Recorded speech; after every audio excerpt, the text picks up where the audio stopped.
कोकणातील प्रत्येक अपडेट जाणून घेण्यासाठी आजच माझे कोकणच्या सोशल मीडिया प्लॅटफॉर्मला लाईक, फॉलो आणि सबस्क्राईब करा।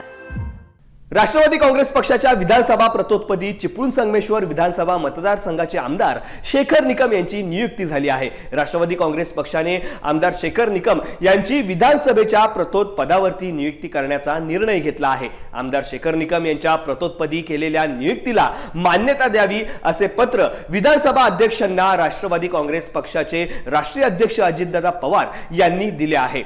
त्याचबरोबर महाराष्ट्र विधिमंडळ सचिवालयाचे सचिव यांनाही याबाबतचा पत्रव्यवहार करण्यात आलेला आहे।